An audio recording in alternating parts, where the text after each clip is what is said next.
Mheshimiwa Waziri Mkuu, naomba nifafanue jambo hili, na labda Mheshimiwa Waziri Mkuu, kabla sijaenda kwenye jambo hili, naomba nikueleze machache. Moja ya migogoro ambayo inatutesa sana Dar es Salaam ni pamoja na migogoro ya ardhi. Lakini mbaya zaidi, Mheshimiwa Waziri Mkuu, ni migogoro ambayo imepenya kwenye familia. Leo migogoro nilionayo hapa na Mheshimiwa Mkuu wa Wilaya ni migogoro ya kaka, ya dada, ya mama, ya mamdogo.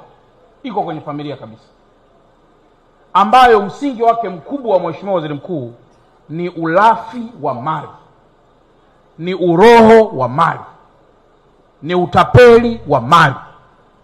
Ndio mambo makubwa ambayo Mheshimiwa Waziri Mkuu tunaendelea nayo hapa Dar es Salaam, ikiwa ni pamoja na lile jambo ambalo mwenzangu mmoja hapa ametoka kulieleza. Unaona kabisa Mheshimiwa Waziri Mkuu, lipo kwenye familia. Kwa hiyo leo tapeli mkubwa kabisa na ambaye amekuwa ni wa kuogopesha ni ndani ya familia hiyo hiyo, na wala sio wakati fulani kutoka nje. Kwa hili Mheshimiwa Waziri Mkuu, naomba nikuthibitishie kwamba tutaendelea kupambana nayo katika kuwasuluhisha wanafamilia ili pia wabaki kuwa kitu kimoja.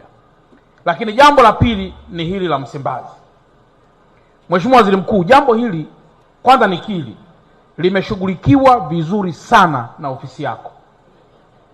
Hivi ninavyoongea Mheshimiwa Waziri Mkuu, sio chini ya bilioni 54 zimetumika kama fidia kwenda kwa wale waliokuwa wanaishi katika bonde la mto Msimbazi. Sasa nikiri kwamba nafikiri umeona hapa baadhi ya watu wanasema fidia ilikuwa inahusu majengo, ardhi. Hapana. Mheshimiwa Waziri Mkuu, kwa mujibu wa hizi sheria, watu wa ardhi watafanua zaidi, bonde la mto Msimbazi lote hakuna aliyekuwa na sifa hata moja ya kulipwa ardhi ya bonde Msimbazi, kwa sababu bonde la mto Msimbazi. Sasa mnisikilize, mnasikia jamani? Nisikilizeni kwanza, si nyie mmekwisha ongea? Kama mmekwisha ongea nisikilizeni ili na mimi niweze kuongea. Mmeelewa mpaka hapo? Mtapewa nafasi muweze kuzungumza. Kama mmekuja kwa ajili ya kuongea kwa Waziri Mkuu, niache nizungumze apate taarifa. Ukiweka ujuaji katika kila stepu, nisikilize ili apate taarifa. Akipata taarifa atakukaribisha ili uweze kuzungumza. Mheshimiwa Mkuu wa Mkoa, sikiliza. Tulieni tusikilize. Niliwaambia Mkuu wa Mkoa akishamaliza tutasikia tena. Si sawa ndugu zangu? Haya, sawa. Mheshimiwa Mkuu wa Mkoa. Mheshimiwa Waziri Mkuu, huwa wakati fulani nikisimama kwa heshima katika kufanua jambo, watakuja pia kujibu. Kisheria jambo lile Mheshimiwa Waziri Mkuu lipo kwenye eneo oevu, ambayo kwa miradi ya World Bank Mheshimiwa Waziri Mkuu haikuruhusu kulipa ardhi kwenye hilo eneo oevu.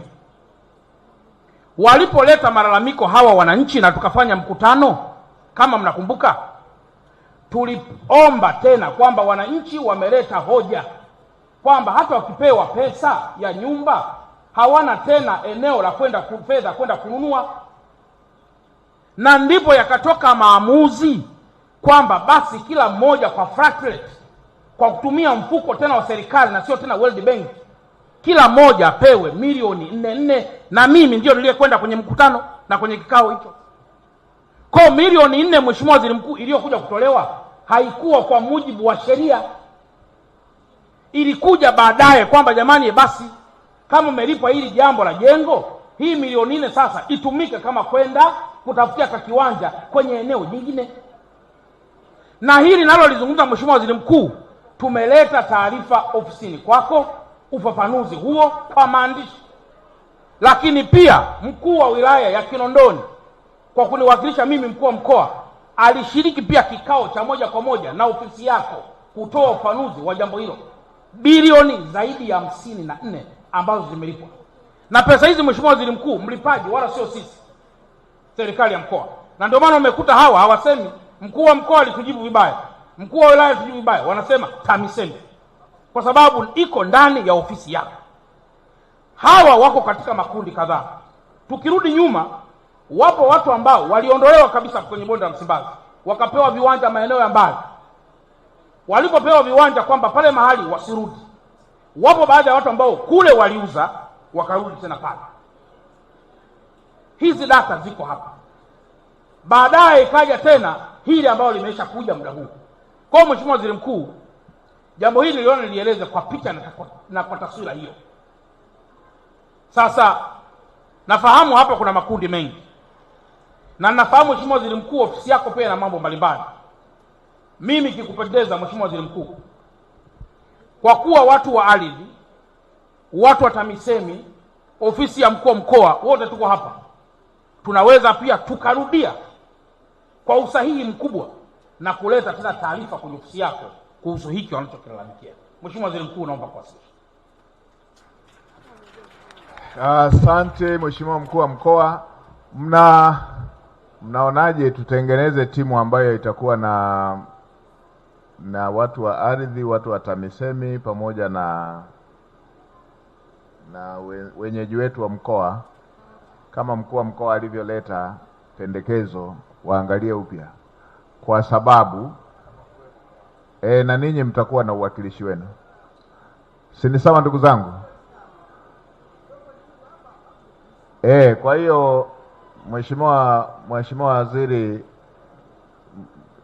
TAMISEMI tuna naibu katibu mkuu hapa, taungana na rasi kwa ajili ya wenzetu wa mkoa. Mheshimiwa Waziri, utawasiliana na mwenzako wa upande wa ardhi, atumwe mtu senior level ya naibu katibu mkuu.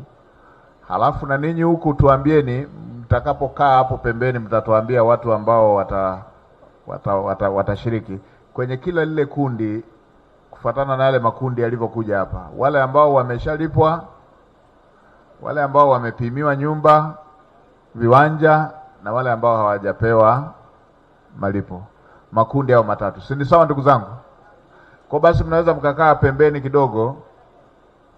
Mnaweza mkakaa hapo pembeni ili mpate uwakilishi. Hapo pembeni tu kimya tu mpate uwakilishi, mlete hapa kwa naibu katibu mkuu ili siku watakapokutana muitwe.